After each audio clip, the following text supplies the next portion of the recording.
하나님의 말씀 로마서 13장입니다. 13장 11절에서 14절까지 말씀입니다.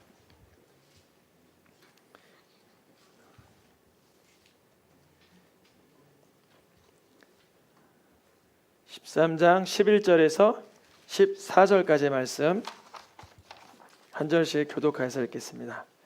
또한 너희가 이 시기를 알거니와 자다가 깰 때가 벌써 되었으니 이는 이제 우리의 구원이 처음 믿을 때보다 가까웠음이라. 밤이 깊고 낮이 가까웠으니 그러므로 우리가 어둠의 일을 벗고 빛의 갑옷을 입자. 낮에와 같이 단정히 행하고 방탕하거나 술 취하지 말며 음란하거나 호색하지 말고 다투거나 시기하지 말고 오직 주 예수 그리스도로 옷 입고 정욕을 위하여 육신의 일을 도모하지 말라. 아멘. 2023년도 표어가 무엇이죠?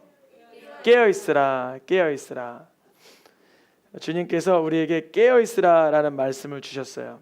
오늘 말씀에도 보니까 우리가 자다가 무엇할 때가 되었다 그래? 지금 깰 때가 되었으니.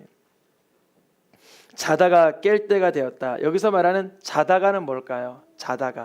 자다는 뭐냐면 우리 이런 말씀 드려봤을 거예요. 세상의 잠을 잔다. 세상의 잠. 뭐냐면 내가 이제 세상에서 무엇을 먹으면 더 즐거울까? 내가 세상에서 어디에 살면 더 재미날까? 내가 세상에서 무엇을 하면 아주 행복할까? 늘 세상의 꿈과 세상의 희망과 세상의 바램만 가지고 사는 사람이 깰 때가 되는 거예요. 깰 때. 깰 때는 뭐냐? 우리가 이 땅에가 전부가 아니라 하나님의 나라에 입성하는 날이 오는데 그 날을 위하여 오늘을 준비하며 살아가는 거죠. 그걸 깨는 거예요. 어떻게 보면은 노아도 방주 만들고 있고 저쪽에도 못질하고 있는데 노아는 심판의 때를 준비하던 거예요. 똑같이 살아가고 있어요. 근데 저 사람은 이 땅에서만 하는 거예요. 한 사람은 맷돌을 가는데 이거 내가 두부 만들어서 나만 잘 먹어야지 그러고 있는데 한 사람은 하나님 나라 가면 하나님의 귀한 12가지를 먹겠으니까 이거를 어떻게 하면 나눠 먹을까 그러고 있어요. 그러면 한 사람은 들림받지만 한 사람은 그대로 버려둠을 당하는 거예요. 우리가 겉으로 보면 다 똑같이 살아가는 것 같아요. 저 사람도 맷돌 갈고 이 사람도 맷돌 갈고 저 사람도 조선소에서 일하고 이 사람도 배 만들고 다 똑같이 겉으로는 사는 것 같아요. 근데 어떤 사람에게는 자다가 이제 깰 때가 되어야 되는 거예요. 깰 때라는 건 뭐냐면 우리의 삶의 지향점과 가치관의 의미가 하나님 나라에 연결되어 연동되어 돌아가는 거예요. 하나님의 나라 이 땅에서의 우리가 묶으면 하늘에서도 묶이고 이 땅에서도 풀면 하늘에서도 풀리는 자다가 깰 때가 되는 그날이 벌써 왔는데 얼마만큼 가까이 왔냐면 이제 처음 믿을 때보다도 무엇하여 됐다? 가까워졌다. 당연하겠죠. 저도 예수님을 인격적으로 만난 게 19살 때라면 이제 한 25년 지났는데 처음 그때 예수님 제가 만났을 때보다 주의 구원의 날, 종말론적인 구원의 날이 어떻게 됐을까요? 가까워졌죠. 분명히 가까워졌죠. 우리는 이거를 기계적으로나 물리적으로도 알아야 돼요. 수치적으로 알아야 된다는 거죠. 분명히 가까워지는 거예요. 멀어지진 않아요. 점점점 가까워지고 있죠. 어떤 사람은 처음 믿을 때는 40년 남았지만 지금은 10년 남았을 수도 있고 어떤 사람은 처음 만났을 때 10년 남았지만 이제 5년 안팎에 남았을 수도 있고 우리가 알 수가 없죠. 저도 마찬가지예요. 처음보다 그 구원의 날이 가까워졌다. 밤이 깊고 낮이 가까웠으니 밤이 깊고 낮이 가까웠으니 밤이 깊고 낮이 가까웠으니 세상에서 말하는 시간적 밤의 깊음 그 한날의 밤 그런 의미라기보다 세상에서 우리에게 흥청망청 살라고 하는 요구의 그 깊이가 점점 깊어지고 있어요. 요 다음 장에 보면 다음 절에 보면 사람은 낮에 방탕해져요. 보통 밤에 방탕해져요. 밤에 뭐 술이 뭐 아예 그냥 중독이 되면 뭐 모르지만 보통은 술에 언제 취해요? 밤에. 사람이 뭐 이렇게 음란한데 찾아가는 거 언제 가요? 보통 밤에. 막 사람들이 서로 막 다투고 시기하면 술 먹고 음란하고 이런 삶이 그거를 밤으로 얘기하는 거예요. 그러나 우리 예수님 믿는 사람들은 그런 밤이 깊고 어둠의 공격이 강력할 때 이 방탕하거나 술 취하거나 음란하거나 호색하거나 다투지 말고 낮에인 것처럼 단정히 행할 수 있어야 된다는 거예요. 이제 쉬운 예로 이런 거예요. 제가 예수님을 믿고 그 어렸을 때 뭘 모르고 술을 뭐 마셨겠죠. 저도 마셨는데, 근데 예수님을 인격적으로 만나고 이게 하나님 미워하시는 걸 알고 완전 끊었어요. 완전 뭐 근처에도 안 가죠. 근데 이제 복음을 전하려고는 간혹 가요. 그런 친구들 모임에. 근데 지금은 그것도 다 끊어졌지만, 그런 자리 가면 밤이고 다 술 취했지만 믿는 자는 어떨까요? 깨어서 낮에와 같이 단정한 거예요. 서로 험담하고 막 아주 그냥 하나님 미워하는 이야기가 오가지만 거기서 분별하고 중보기도하다가 복음을 전하는 거예요. 그러게 하기 위해서 오늘 본문에서 제시하시는 두 가지의 비법이 있는데, 하나는 뭘 입으라 그래요? 빛의 갑옷을 입어야 돼. 갑옷. 어둠의 일은 벗어버리고 빛의 갑옷을 입자. 그러면 어떻게 이거를 손쉽게 입을 수 있을까? 이게 단추 2개 잠그면 이거 자켓은 입을 수가 있는데 빛의 갑옷은 어떻게 입죠? 입어야 되는데, 근데 요 다음 구절이 같은 것을 다른 말로 반복하는 거예요. 영어는 보통 단어를 계속 바꿔서 쓰잖아요. 그게 헬라어의 문화도 좀 그래요. 같은 느낌을 여러 가지로 바꿔서 써요. 똑같이 뭘 옷 입으라 그래? 여기서 오직 주 예수 그리스도로 옷 입으라. 그러면 여기서 옷 입으라는 거랑 빛의 갑옷이랑 같은 맥락이겠죠. 빛의 갑옷을 입으려면 주 예수 그리스도로 옷을 입어야 되는 거예요. 어둠을 벗으려면 뭘 도모하면 안 돼요? 정욕을 위해. 그러니까 육신의 일을 우리 하죠. 우리도 배도 만든다 그랬잖아요. 노아가 배 만든다 그랬잖아요. 그리고 맷돌질 간다 그랬잖아요. 육신의 일을 하는데 뭘 위하여? 정욕을 위하여 하지 마라. 이거 공동 번역에서 이렇게 말해요. 육체의 정욕을 만족시키려는 생각은 아예 하지 마세요. 이렇게 돼 있어요. 귀엽게 적어 있죠. 아주 재미나게 아예 하지 마세요. 다른 말로 쉬운 성경에서는 죄의 본성이 바라는 정욕을 만족시키려는 생각을 하지 마세요. 우리가 근데 어떻게 그렇게 안 할 수가 있죠? 이 두 가지가 같이 진행되는 거예요. 우리가 육신의 일을 도모하지 않기 위하여 내 실력으로 못하는 걸 다 알아요. 그래서 뭘 입으라 그러는 거예요?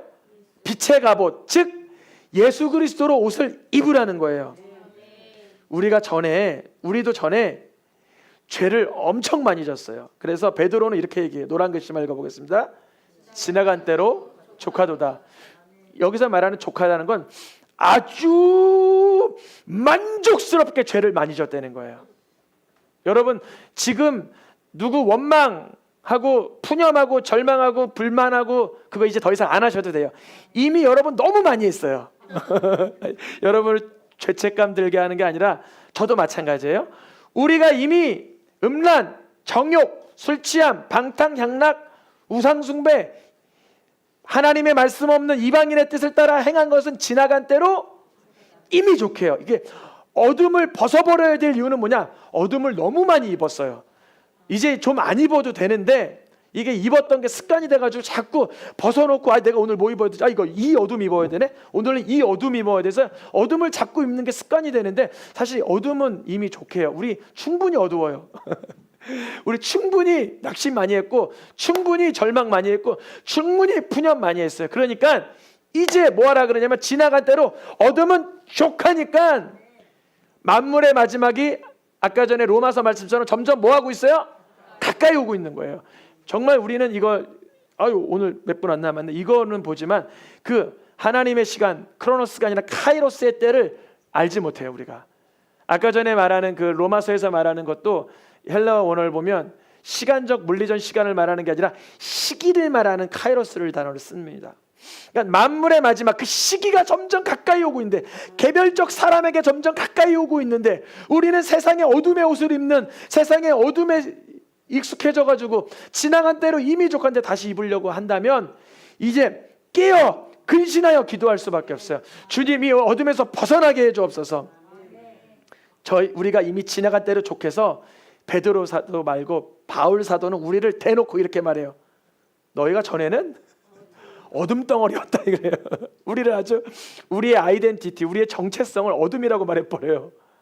와, 그러니까 우리가 너무 과거에 어두웠다고 너무 속상해 마세요. 성경을 우리가 응하게 하려 함이라. 우리가 어두웠어요. 우리가 예수님 없을 때는 정말 어두웠어요. 시커맸어요. 근데 어떤 우리 성도님들 계속 이제 예배드리고 기도하시는 분들 뵈니까 점점 얼굴이 희어져요. 밝아져요. 너무 놀라요. 우리 교회 어떤 선교사님, 이렇게 아직은 등록 안 하셨지만 그 모셨다가 우리 교회 다니는 어떤 성도님이 처음에 얼굴이 어두웠대요. 그분이 이렇게 곧 돌아가실 건 줄 알았대요. 그랬죠? 그렇게 표현하셨어요. 곧 돌아가실 줄 알았다고. 근데 그분이 얼굴이 희어지셨어요. 그래서 매주 예배 드리시니까 말씀 듣고 끝나셔서 이렇게 물어봤대요. 그 선교사님이, 혹시 이번 주 말씀이 뭐였어요? 좋은 땅 말씀 들었다고. 그래서 주님이 어둠에서 점점 어디로? 빛으로 어둠을 끊어버리시고. 그런데 자세히 읽어보세요. 이제는 우리가 빛이라고는 하는데 어디에서 빛이래요? 주 안에서. 근데 그러니까 달이 해를 벗어날 리는 없겠지만, 달이 해를 벗어나면 빛이 있어요? 빛이 없어요? 자생하는 빛이 없죠. 그런데 우리도 예수님 안에서 예수님을 나의 구주라고 인정하고 바라보고 고백하고 실토하고 시인해야 빛이 나오는데, 우리가 전에 본질적으로 어둠이었는데, 본질상 진노의 자식이었고 흑암의 권세에 눌렸던 자인데 어떻게 자생하는 빛이 나오겠어요? 누구 안에서? 예수 그리스도 안에서. 그래서 예수님이 요한복음에서 누누이 얘기하시는 것이 이거예요. 누가 세상의 빛이라? 예수님이 세상의 빛. 분명히 너희는 세상의 빛이라 이렇게 말씀하신 부분도 있어요. 두세 구절 있어요. 근데 여기서 말하는 건 뭐냐면, 우리가 왜 빛이 될 수 있느냐를 걸 근본적으로 더 캐묻는 거예요. 누가 빛이니까? 예수님이. 그러니까 예수님을 따라가면 어디를 따라가지 않는다고요? 어둠에 다니지 않아요. 왜냐면 빛을 따라가고 있으니까, 빛이 내게 쏟아지니까. 어둠에 있던 베드로라 할지라도, 밀가부르듯 할지라도, 예수님 배신하고 부인하고 저주했을지라도 예수님의 여명을 받으니까 빛으로 따라가잖아요. 순교자가 되잖아요. 예수님은 이 세상에 무엇으로 왔다고요? 빛으로 왔다고요. 그 예수님을 무엇해야 돼? 언제라도 신뢰하는 자는 어디에 거하지 않아요? 어둠에 거주하지 않는다. 우리가 아무리 좋은 집, 아무리 좋은 사무실에 있어도 나는 자생하는 빛이 없는데 원망하고 억울하고 절망하면 어둠이 들어와요. 근데 누구를 그 순간 믿어야 돼요? 예수님을 신뢰하게 해달라고, 인정하게 해달라고, 내게 납득되게 해달라고, 내가 예수님을 존중하게, 나를 존중하는 자를 내가 존중하고 나를 멸시하는 자를 내가 멸시한다 그러시잖아요. 주를 인정하는 자로 살 수 있다면 그러면 어둠에 거하지 않는 거예요.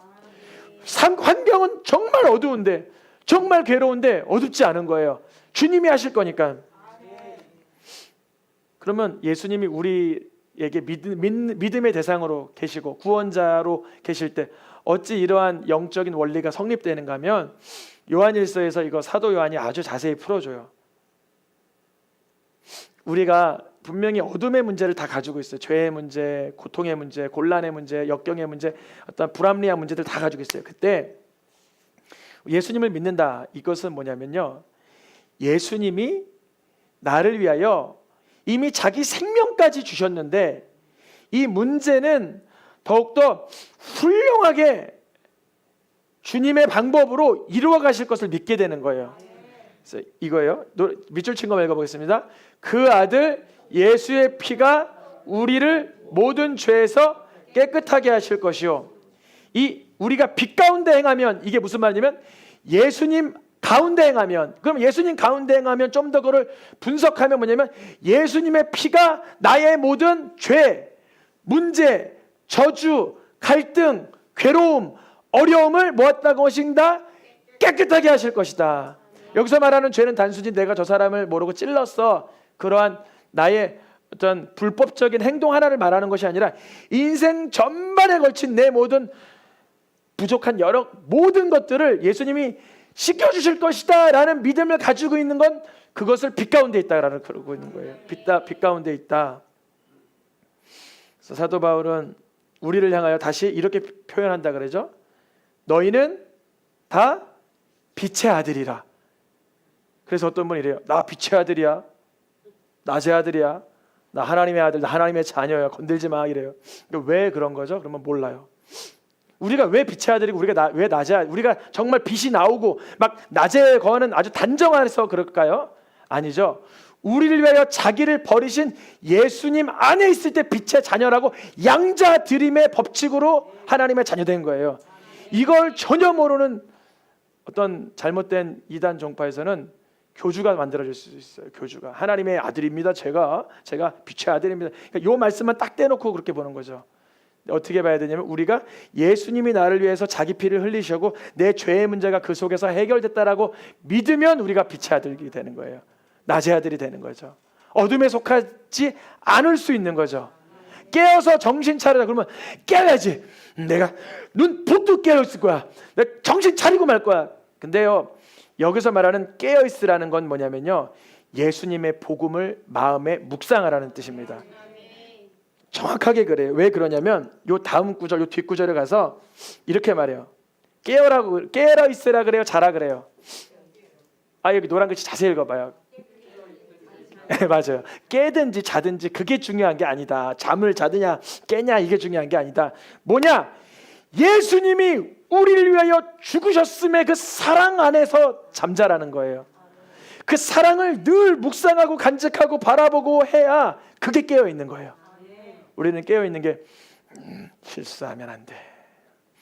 오늘은 깨어 있어야지. 오늘은 내가 좀 빈틈을 보이면 안 돼. 이런 게 아니라 성경을 종합해서 보니까 깨어있다라는 건 뭐냐면 세상의 정욕적인 삶에 빠져 사는 삶이 아니라 천국에 잇대어 살아야 되는데, 그러려면 우리의 죄가 문제가 되니 예수님이 나를 위해서 흘려주신 그 죽으심과 보혈을 묵상하며 고백하며 사는 그 삶을 깨어있는 삶이라 그러는 거예요. 깨어있는 삶. 자는 삶이라 할지라도 예수님과 함께 잠든다면 그 잠은 죽음이 아닌 영생으로 들어가는 깨어있는 잠이 되는 줄 믿습니다.